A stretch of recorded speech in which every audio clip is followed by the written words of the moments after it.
brochure and flyer, as you know, are available for purchase at the information desk outside. And we are delighted to introduce the travel session. Travel writing is one of the most ancient forms of literature. But does it have any relevance in the age of internet, globalization, and Google Maps? Our panel finds out. Deepankar Aron, our first panelist, who will be sitting right here, is an intrepid traveler, lensman, and writer whose latest book, On the Trail of Buddha, A Journey to the East, explores the spiritual, cultural, and philosophical linkages that bind India and East Asia. Aron received the Presidential Award for his contributions as an Indian Revenue Service officer. Samrat Choudhury, who will be joining us online, top left, as you can see, aka Samrat X, is an author and journalist from Shillong. A former editor of newspapers in Delhi, Mumbai, Bangalore, and Chandigarh, he now lives in Kolkata. His latest book is The Braided River, A Journey Along the Brahmaputra, a travelogue following the Brahmaputra, published by HarperCollins last year. Colin Thubron, who's on the top right, is an award-winning travel writer and novelist. His books include Behind the Wall, In Siberia, Shadow of the Silk Road, and most recently, The Amur River, between Russia and China. From 2008 to 2017, he served as the president of the Royal Society of Literature. Robert Mcfarlane, on the bottom of the screen, is a fellow of Emmanuel College, Cambridge, and the author of internationally best-selling and prize-winning books Underland, The Old Ways and Mountains of the Mind. His books with the artist Jackie Morris, titled The Lost Words and The Lost Spells, have become classics of modern children's literature. Taran N, who will be sitting right in the middle, is a writer and journalist based in Mumbai. She's the author of Shadow City, A Woman Walks Kabul, which won the Stanford Dolman Travel Book of the Year Award and the Tata Literature Life First Book Award. Our moderator today, Mr. William Dalrymple, who also had a riveting session just before this, is one of Britain's greatest historians and the best-selling author of the Wilson Prize-winning White Mughals, The Last Mughal, which won the Duff Cooper Prize, and the Hemingway and Kapuscinski Prize-winning Return of a King.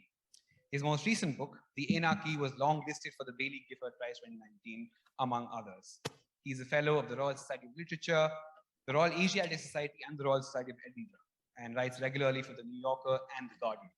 In 2018, he was presented with the prestigious President's Medal by the British Academy for his outstanding literary achievements and for co-founding the Jaipur Literature Festival. Ladies and gentlemen, a huge round of applause for our panel today. Well, thank you all for coming. Particularly thank you to our three video-linked wonderful travel writers, Samrat, Colin, and Robert. A particular thanks to Robert and Colin, who weren't coming until last night. They both, getting a panel of travel writers is rather like herding cats. Robert had disappeared up Glencoe and was filming on the top of a mountain until last night, and has just made it back in his out of snowdrifts and other disasters. While Colin deserves the big round of applause, as he's our very first COVID positive participant in the history of this festival. And he's actually agreed to appear despite the fact that he's on day 3 of his COVID. So an enormous round of applause for bravery and extraordinary resistance to nasty bugs. Shall we start with one of our video links, in case the link goes? I don't trust these links at all. Colin, as the person who's most likely to collapse on us, do you want to start? A short reading of 5 minutes, if you would. I will. Well, it's good to be with you here, even in my fatigued state. But I hope I won't collapse on you. This is an excerpt from a book on the Amur River, recently published. I was following the Amur, which is the 10th longest river in the world, from its source in Mongolia into South Siberia. And I'm with a robust Russian companion called Slava for the moment, and arrive at an enormous monastery in a deserted village in South Siberia, a huge Mongolian monastery inhabited by a single hermit monk who had a rather disconcerting sense of humor, but would talk about the apocalypse, no ending. And here I am in the monastic guest house at night. I lay a blanket over my soiled mattress, but cannot sleep. The only light comes from Slava's computer.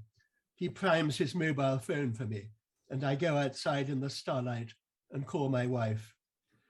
She has been following my journey on a map. Am I in a place called Sugal, she asks. Even over this shaky connection, I can hear her alarm. She says I am at the epicenter of an immense Russian-Chinese military exercise. It's in all the papers, the biggest such event for nearly 40 years, with 300,000 soldiers. As she speaks, I can hear heavy vehicles grinding past the monastery walls. I try to sleep, but every hour, it seems, the Slava gropes his way outside to smoke and once embarks on a long routine of yoga exercises, so that I wake to see his enormous torso upside down beside my bed and his feet where his head should be, or curved behind him to the floor. Much later, my sleep is broken by army lorries moving nose to tail. In the morning, the explosions of artillery are intensifying outside, as if the cataclysm that the monk had foretold had already started, and we emerge to see the whole valley to our east pouring out smoke. A few villagers have assembled to stare. The driver of an old Toyota will get us to the next town, the monk says. He looks at me with his opaque calm. If they hear you speak English, he titters, you will end up in prison. He thought this very funny. We cram into the car. Its driver looks tough and able. A jet fighter bends out of the sky. As we leave, the monk pokes his head through the window. Which is your favorite football team, he asks. I like the Arsenal. We descend towards the river. There's no other track. In front sounds the long, continuous rumble of artillery. But the windows of the Toyota are so blistered that its passengers must be all but invisible, and in its front seat, the bulk of Slava obscures me. No sooner do we reach the Amur than we run into a roadblock, and my breath goes cold. But we reverse out and cross the river by another bridge. Smoke is cascading from the valley just below, but we drive up the slopes beyond. On the ridge beside us, two self-propelling guns wait unmanned. When we come upon the army camps, we find them deserted. The Russian tents stand in mass rows, their lorries are lined beside them. A little further on, we reach the Chinese bivouac. For hundreds of yards, the soldiers' tents are no more than half-open shelters of coarse canvas strung over wooden frames. There's no sentry in sight. And of the 500 military police reportedly patrolling this zone on horseback, we see none. Even as we climb out of this fake inferno, I imagine this is less a military exercise than a political warning to the West. Slava has gone tactfully silent. The Chinese contribution, it seems, is important only as a symbol. A mere 3,200 men based here under their flimsy canopies. There's even a token contingent from Mongolia. But soon, the low booming in the valley dies away. The air clears, and we are traveling on the road northward, free. Thank you. Fantastic, Colin. Thank you. When I read that in Colin's wonderful book, The Amur River, which you must go immediately and buy in the bookshop, it seemed had to have no particular connection to the present. Now, of course, that we've all been watching nothing but Soviet convoys crunching into the Ukraine. It's a horribly prescient passage. Thank you so much, Colin, for that in your beleaguered state. We really are so grateful for your bravery and fortitude coming even on Zoom here. Robert, you made it back to London, or to Cambridge. Hello, William. Hello, Jaipur. Yes, a late night train back last night from the high mountains. I'm experiencing cognitive dissonance at having been up a Scottish hill and now in Jaipur with you all. Thank you for having me this late hour, and it's a privilege to share this panel with the people I'm sharing it with and to be read to by them. I mean, the one thing Colin didn't tell us in his reading was what his favorite football team is, I noticed. So perhaps that will come out later. But I also thought I would read something in light of what's happening in Ukraine at the moment. It's a passage from the end of this book, Underland, and it's a chapter called The Hiding Place. And the hiding place is the English translation of the Finnish word onkalo, which also means cave or cellar. And it's where the world's only successful deep geological repository for the long-term disposal of nuclear waste is being constructed. And I visited there deep in a winter, a Finnish winter, and descended into the hiding place. So I will just read a little about that. We approached the entrance to the hiding place through flat, cleared land. The birches, pines, and aspens have been felled, their stumps drilled out to make a square glade in the forest, close to the roadside. A double chain-link fence surrounds the site to keep out moose, trespassers, soldiers, terrorists. Snow settles on grey gravel. The blizzard has eased. In the yellow corrugated steel central building, a vending machine sells energy drinks with the brand name of Battery. The landscape, excuse me, the landscape below which the hiding place is sunk has been flattened by the glacial ice that has rolled repeatedly over here in the past 2 million years. Erratic boulders big as buildings lie among trees where the last ice left them. The glaciers don't feel long gone, but they'll be back soon. The mouth of the hiding place is a ramp blasted down into the gneiss. Lichen has already begun to colonize the exposed rock around the entrance. Orange lipstick kisses of xanthoria. A shutter gate locks off the ramp in case of accident or attack. Now the gate is raised and below it a tunnel angles down into darkness. Shotcrete walls unnaturally smooth, green sidelights diminishing in size. Signs declare the speed limit at the end of the world to be 20 kilometers an hour.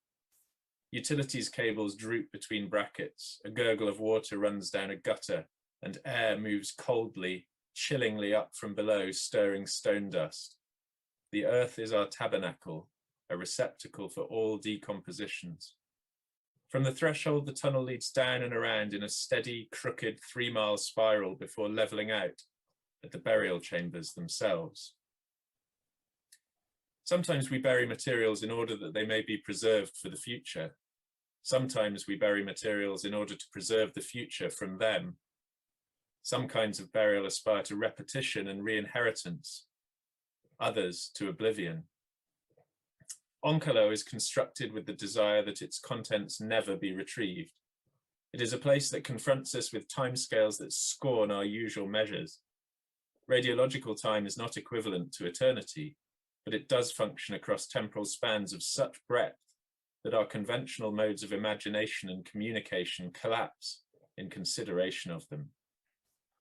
To think in radiological time is also necessarily to ask not what we will make of the future, but what the future will make of us. And I'll leave us down there 3 miles down, storing nuclear waste and trying to be good ancestors. Oh, thank you so much, Rob. That's fantastic. We'll come back to all of you online in a minute. Samrat next. Are you there, Samrat? Yeah. Go for it. We'd love to hear your passage. Well, hi everyone, and it's an honor to be on this panel, and thank you for having me. So my book is also about a river, and I'll also read a little bit about finding the river. So basically, when I started following the Brahmaputra, which happens to be the largest river in India, I had a very simple notion of what a river is. And it's only when I landed up there that I realized that something is amiss. So this is from a chapter called Who Moved My River? We had not thought that the Brahmaputra would be hard to find. It's huge, it's a river, and it's right there. I had seen it many times in Guwahati, where it is a single channel of water flowing between 2 banks, and the opposite bank is visible. And of course, I had seen it neatly marked on maps. After our first day in Dibrugarh, I realized something was amiss. It was there all right, but it wasn't a neat muscular channel of water flowing between two clear banks. It was this thing that had major and minor channels, all of shifting and varied names and identities. I figured that one of these, the most major of the major channels, was the actual Brahmaputra. It would have to be tracked down. So, taking the advice of the friendly smuggler, who was the first person I met when looking for this river, we decided to go to Dibru Saikwa to find the river. So then we sort of started looking, me and my friend Akshay Mahajan, photographer Akshay Mahajan, who was accompanying me, we started looking for the river. And eventually we had to take a boat and go looking for it further up. And so this is a little bit about that journey. The channel we were on, which varied between 70 and 100 meters wide, glowed strong. Stumps of big trees stood almost concealed in the water at intervals. They had succumbed to its flow. Boatman Pal stood at the prow of the boat, peering ahead for signs of submerged danger. His apprentice Amit steered, following his hand signals. The speed with which he waved his hands seemed to be an indication of the urgency with which the boat needed to be turned. On one or two occasions, he also turned and glared at Amit. We probably had a few close shaves. The heat increased, the hours wore on, we stopped taking photos, conversation ceased. We began wiping sweat and drinking water in silence. 3 hours later, we had still not reached the real Brahmaputra. The river we were on had widened, the forest had thinned, now it was sandbars on one side and grassland on the other. We came upon it quite suddenly. It was like nothing I had ever seen or imagined. In every direction before us, as far as the eye could see, there were only channels of water separated by sandbars and river islands. It was a water world. This vast entirety of sand and water was the great Brahmaputra. So basically, I discovered that the river is not one channel, that to think only of the main channel as the river is folly, and that it is a river of many channels, which is why it's called the Braided River. That the river, in other words, is the sum of its parts and much more. Thank you. Thank you so much, Samrat. Again, all three of you, please hang on. We're going to come back for questions just in a while, but let's go to our living panel now. Live and present. Deepankar, over to you.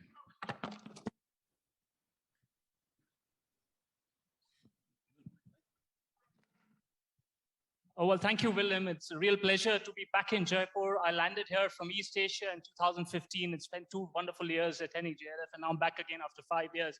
Let me start straight away with an excerpt from the introduction.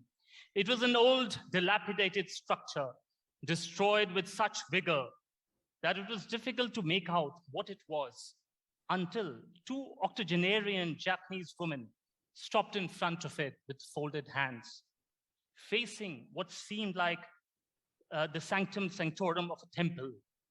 If it was surprising that they should travel thousands of miles at their age as pilgrims to this nondescript corner of China called Karakoja, it was even more surprising to discover that while one was a Buddhist priest, the other was a worshipper of Lord Krishna, the Hindu Lord whose sacred message forms the essence of Gita. So, ladies and gentlemen, this book explores the cultural, philosophical, spiritual, artistic linkages between India and East Asia, spread over 2,000 years of time wrap. And I've attempted to travel to close to 100 destinations, and they still don't tell the whole story, they tell a part of the story. Let me jump straight away to one of the most exciting cosmopolitan global centers of the erstwhile Silk Road, the Dunhuang, which marked the westernmost territory of Imperial China till it went into Xinjiang. And here, Dunhuang, famous for its frescoes like Ajanta Ellora, and in fact, it was labeled as a sister city of Aurangabad in 2014 when the Honorable Prime Minister of India visited. And here starts a passage on Dunhuang.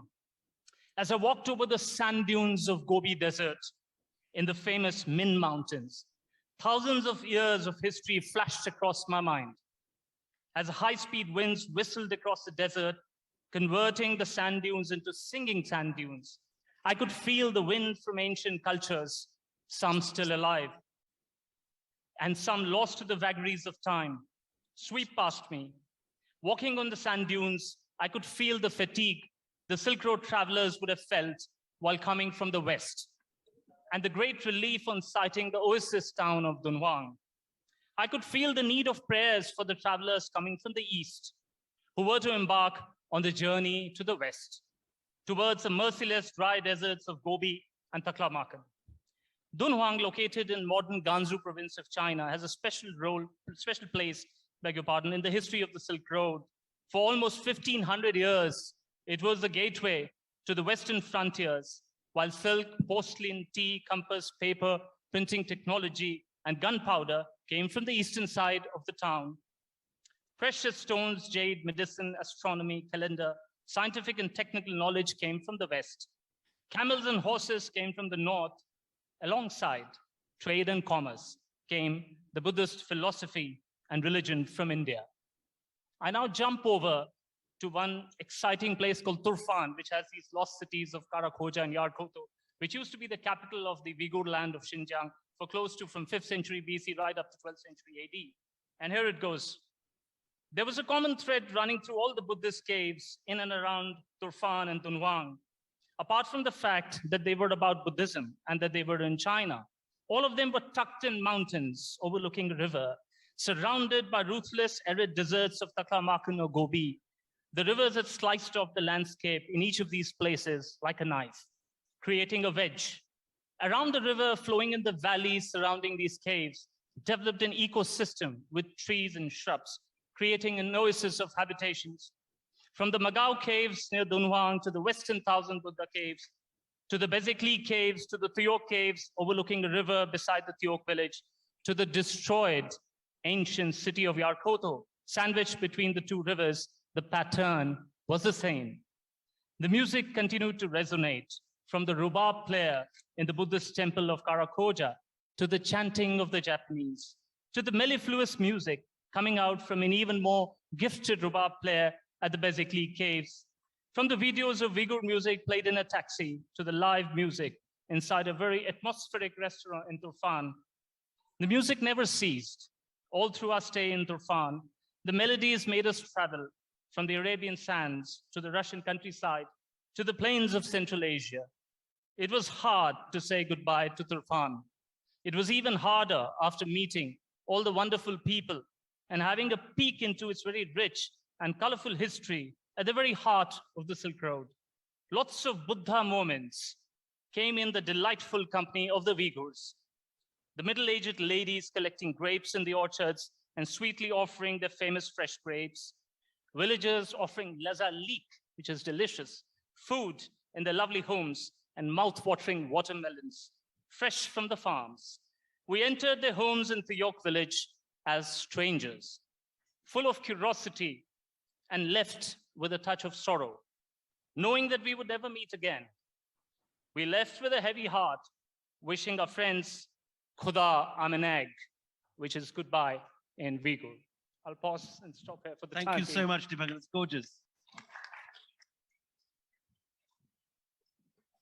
And finally, we come to Taran, who is the great star of Indian travel writing, won this year's Dolman Prize, the first Indian, I think, ever to do so, and an incredible achievement.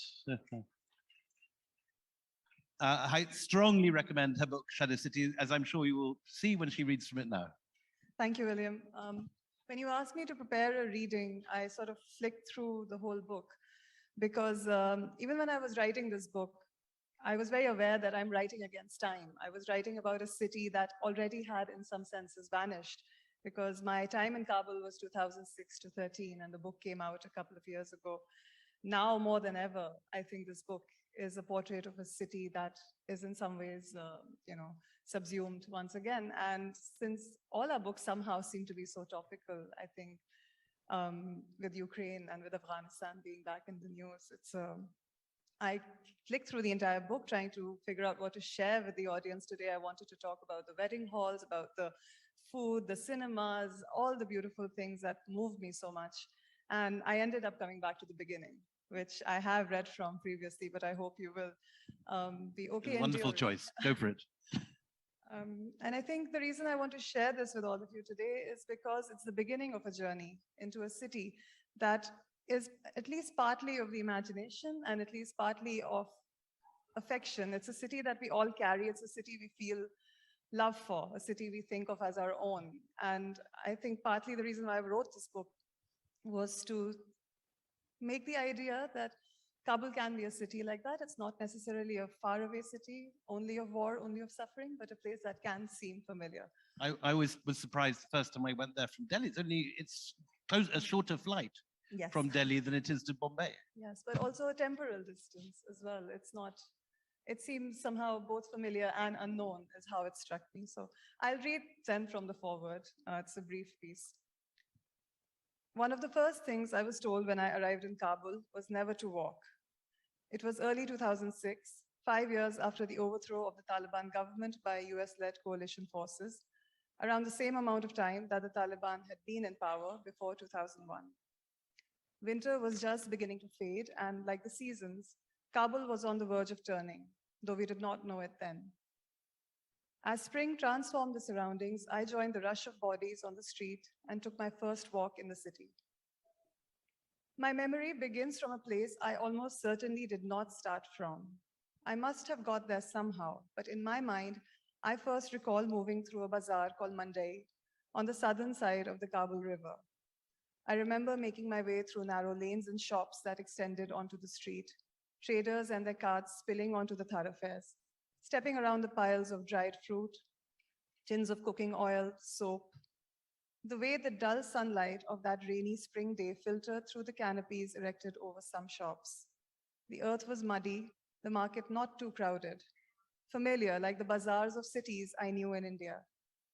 I recall walking onto a bridge and buying a checked scarf from a young man standing by its railing. His face was barely visible behind his stock of fluttering fabrics, which he had tied to a wooden frame resting on his shoulders. He smiled when I took his picture. Behind him were the mountains that encircle Kabul, the Koh-e Sher Darwaza on my left, the Koh-e Asmai to my right. Between them, below the bridge, was the river, sluggish with some water, some rubbish. I moved across the bridge, and in the process, I spanned the city's history, from the Shahr-e-Kona, or the old city, to the Shahr-e-Nau, or the new suburbs, ahead of me. Memory returns in fragments. I remember walking through the half-empty streets, feeling the sun on my back. I heard snatches of song on a radio, past a group of young men lounging on a broken sofa they had pulled onto the street. I saw walls with bullet marks, barriers across gates, and the glass panes of shop fronts painted with calligraphy. Under my feet was the slush of spring. There was smoke rising from the chimneys, and evening coloring the snow on the peaks of the Paghman range on the horizon. Birds on the bare branches of trees, singing songs of the approaching dusk. Back in my room, I had tried to brush the mud off my shoes, my clothes, but it had clung stubbornly. I looked out of the window. Beyond the walls that enclosed the courtyard, the city had changed. It shimmered like a promise, far larger than I had thought. The more I walked, the larger it revealed itself to be. Lovely.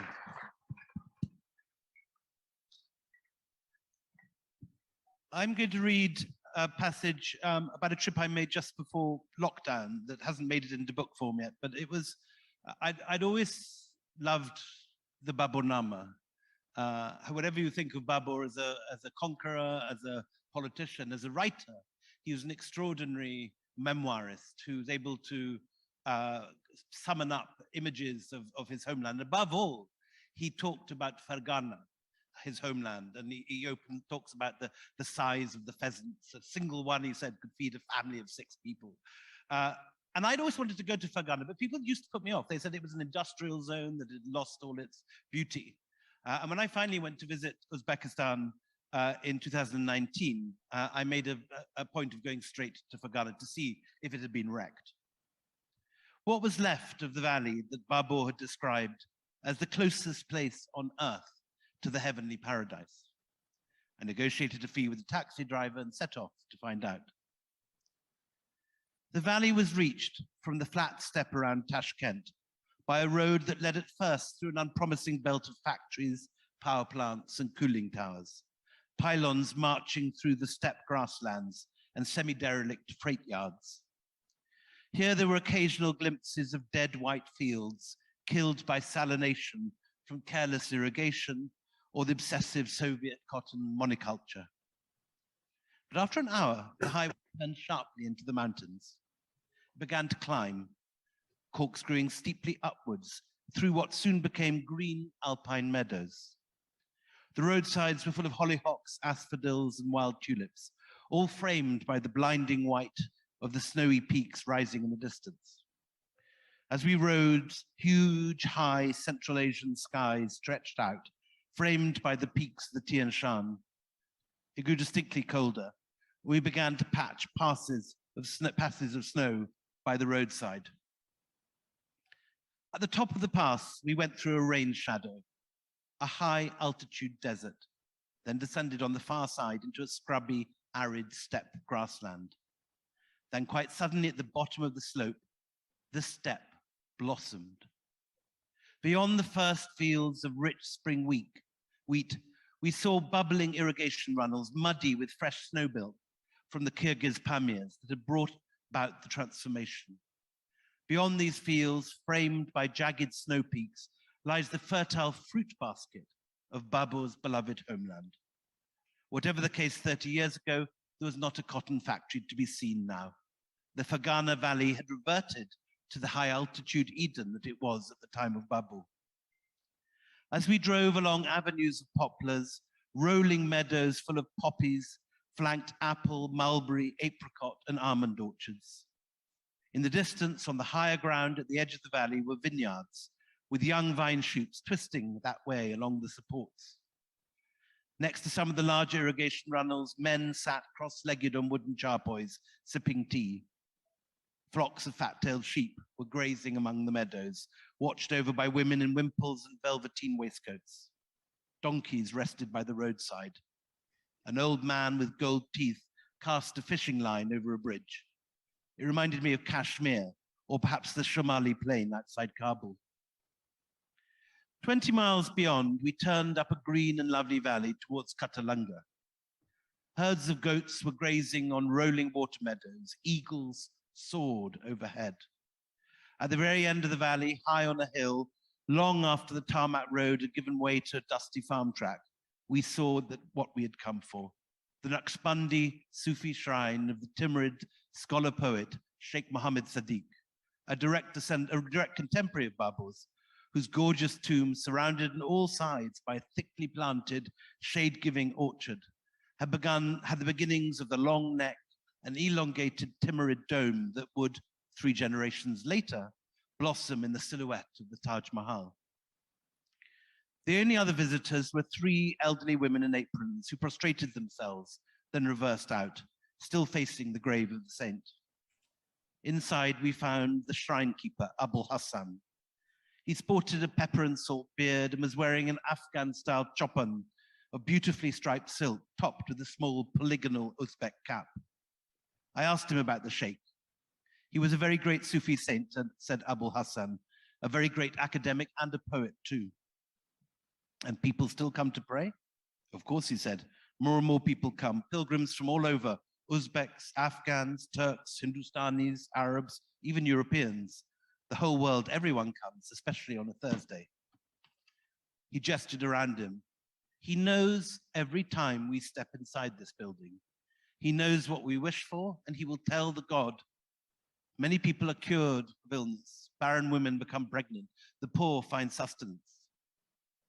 How did the shrine escape the Soviets, I asked, thinking of the dead madrasas and shrines we'd seen the day before in Samarkand. It didn't, he said. The Soviets completely closed the place. During the Soviet time, we prayed on the mountaintops and read the Quran in secret. It was illegal to have a Quran then. If they found one, they put you in jail. We reopened the shrine only in 1991. Then in 2007, I raised money to make some small renovations to keep it from collapsing. Keeping the memory of the saint alive, that is now my life. And how do you do it, I said. We sing his poems, said Abul Hassan. His words are remember wherever we pray here.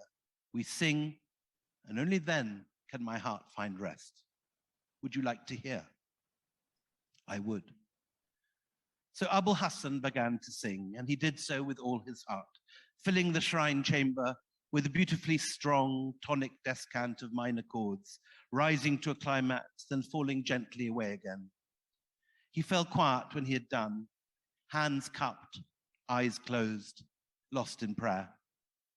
Outside, you could hear the birds chattering amid the roses and mulberry and almond blossom. Whoever comes here prays to Allah, he said eventually, and their wishes are fulfilled. You pray to the saint and he tells the Lord, God sees everything. The Soviets had come and gone, but here at least I felt I'd touched on something vital and undamaged, something Babur would have recognized and loved. As we were leaving, Abul Hassan asked where I'd come from.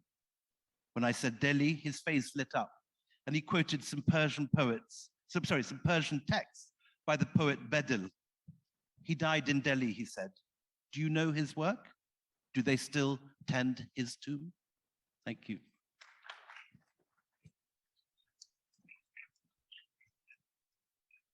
Could we turn to our remote panel at this point?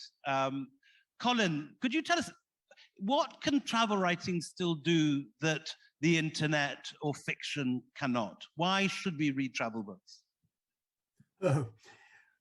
Well, I think what travel writing can do, above all, is to give a picture of a whole culture, environment, that travel writing side the important, but it's the only discipline that can really do this. It doesn't have the slightly often wooden authority of an academic report. It's not a guidebook. It invites the reader really into the world that is being experienced by the travel writer, so that the reader's seeing through the eyes of another. It's not being dictated to exactly, but it's an immersive experience. And I think only travel writing can really do that. And of course, it's enormously flexible. People have been predicting the death of the travel writer for over a century and of the travel book, but it adapts itself to the experiences and the prerogatives, the things that are important to every generation, just as it's doing now. So I think it's a genre with enormous vitality. Rob, do you want to answer the same question? Well, a wonderful response from Colin, which I hear and agree with all of, beautifully put. I mean, the best response for me are the seven answers that have just been given in those readings. I mean, anyone who thinks that travel writing is mired in a 19th century mode or escapist or unreactive to the contemporary or apolitical, I mean, the readings we've just heard are all speak to the shadow of Russia at the moment, to damage to futurity through nuclear waste, the life and death of rivers, the entanglement of cultures on borders, Xinjiang, one of the great urgencies of our time, again lost and forgotten in the news shadow of first COVID and now Ukraine, and Taran wonderfully in Kabul, a city that she was able to walk her way into the stories of before it became impossible again. And I just felt very sort of moved and excited listening to this wonderful story time we've just had. I'll just say one more thing, which is that Taran writes early in her book, she has this wonderful comparison, and I might sort of prime it and ask her to unfold it for us, because it seems to me to speak to the heart of what travel writing does. Taran, would you just be able to say something about what you wrote about the relationship between the overt and the hidden? So you draw this amazing analogy with Persian poetry, Persian mysticism. Was that something you could unfold for us? Because it seemed to, go to the heart of what travel writing can do. Yeah, that's an interesting read. Thank you, Rob. And it's linked to what, William, you were talking about, what you felt visiting that tomb. I think what I've written about in the book is how understanding Kabul bore a relationship to understanding Persian poetry and the concepts of the zahir, which is the overt, and the batin, which is the unsaid, which is what is implied. And to decode this poetry it's like a secret language you must learn, and that is the approach you bring to cities, to places. And I think Rob is right in saying that when we write about place, we bring this approach to our readers. We state what is the Zahir, but we also inflect it with the Batin. And I think this is really, for me, the value of reading about travel. For me, travel, I grew up in a small town. Travel was true. I mean, reading was truly a way of travel. And so I don't think it's only travel writing that does this. Good writing is always a way of exploring. Exactly. I could inhabit so many different spaces by reading. And I really value this about being a reader, and this is what I value in writers. And I think just to add to that, Rob, what you said about the writer doing this work, I think currently we are in a place where the job or the baggage of writing about travel comes with, and I think this is what's exciting, is the diversity of stories that are now, I think, which are now being foregrounded, which have always existed, I think, but they are now being foregrounded. Just before you came on stage, Taran, you made a joke that you were preventing this from being a mantle. Do you feel that travel, I mean, there are 3 white men, 1 brown man and 1 sole brown woman. Do you feel that travel writing is still a kind of male white genre? Is that beginning to change or not yet? I don't know if I can say that it's beginning to change or not, but I do find it, in my own writing journey, I was, of course, I was reading a lot of work by all kinds of writers. And I think for me, it was encouraging to find different voices speaking to the same place or speaking to journeys. And at one point, you know, I really had to wonder, and I think this is self-doubt that all writers are very familiar with. It's certainly not confined to travel writing.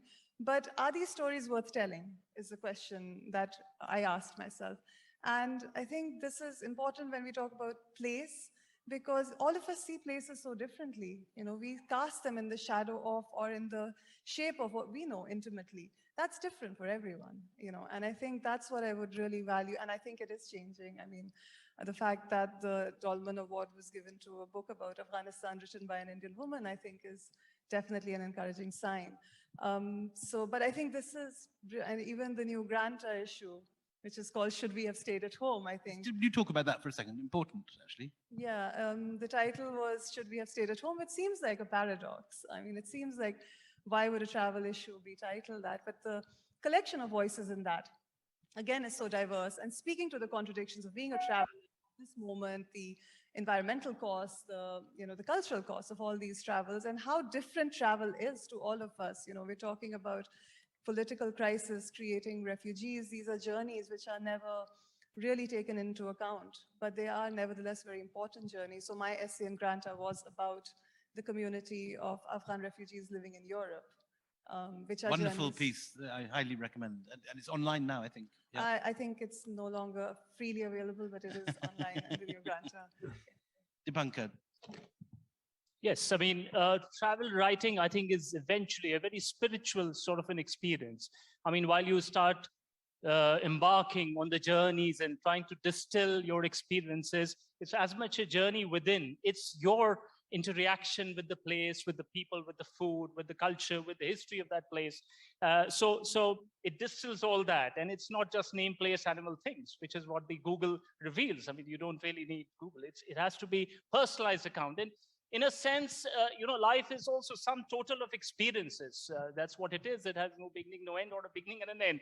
So I think travel is writing at a time when you have heightened experiences. So that's one aspect.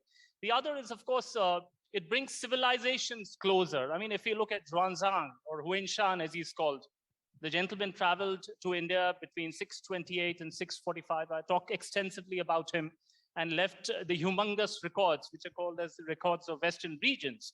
But the beauty is that these records, they were translated by the French and then into English. And Beale. Yes. Samuel Beale. And Alexander Cunningham followed up the track, and he discovered and brought the history alive. I mean, we had lost where Nalanda was. We didn't know where Bodh Gaya was. And of course, Ashoka was a forgotten hero in a sense, and he's popular even today in China. He's called Ayubang. So on the other end, the travel writing from here is taken to China, Japan, Korea, whether it was spiritual writing, and it exchange of best practices. Deepankar, I'm going to stop you there just for a second. And Samrat, quickly, are you still there? We've got 2 minutes just to give you a last word here.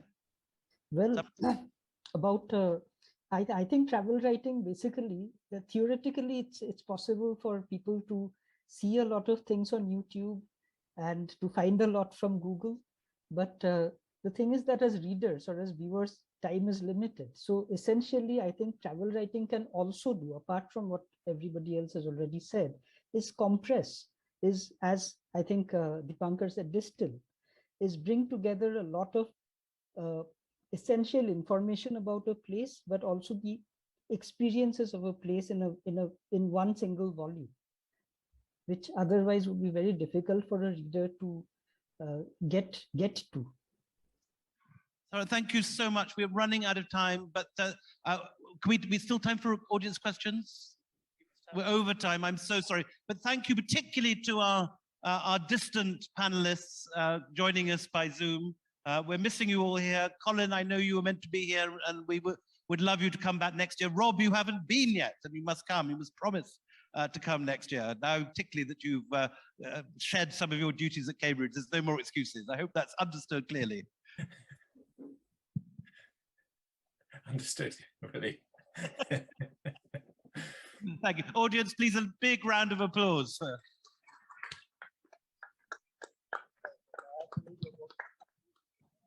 Thanks to all. Thanks to everyone. I believe we're signing books. Yeah. You can find the authors outside at the book signing stall. So if you'd like to get your book signed, you'll find our panel outside. Not, of course, unfortunately, of the virtual participants. That'll be a big achievement if you're able to do that, to get to sign books. But that's And any questions you have, we can ask there at the signing. Yes, if you have any questions, you can ask them outside. We thank you for attending the session and our panel, and we hope to see you in the future. Thank you so much, guys, for joining us.